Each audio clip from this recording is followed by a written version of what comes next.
My name is Alan France. I'm Professor of Sociology at the University of Auckland in the Department of Sociology. I've been here since 2010. My research interest is youth in a life course, and I'm very interested in looking at the diversity of youth and the way that it is being constructed and understood in its political and economic context. One particular area of interest is in youth and its relationship with crime. This kind of emerged from working and living in a high crime area in the 1980s in England, where I encountered young people on a daily basis, and within that started to understand that their relationship with crime was not one that was driven by kind of irrational action or bad families, but actually was more influenced by the social context or the ecology of their everyday lives. What that got me thinking about was the relationship that young people have as victims, as witnesses, and of offenders, and about the kind of factors that were influential in structuring those relationships.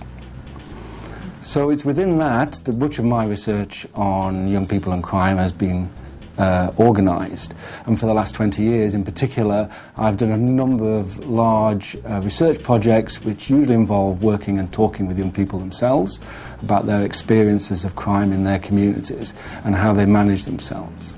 So as a sociologist, that brought me into thinking about the relationship between structure and agency, and about how young people's lives could be structured both at the macro and the micro level, and about the kind of influences that were at play that took them in and out of crime.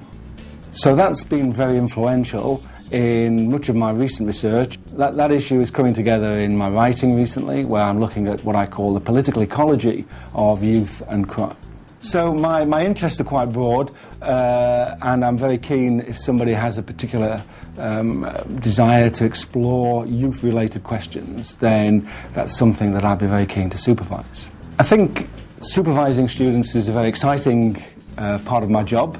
It's one of the areas that I get one of the greatest pleasures. It's an opportunity to build a long-term relationship with a student and to work in an area in great depth. I think students need to come with a sense of passion, something that they're interested in, something that will drive them through. This is a very tough roller coaster doing graduate work, and I think students need to have a real kind of desire to understand, to have what I call the sociological imagination as a driving force to their engagement in the research project.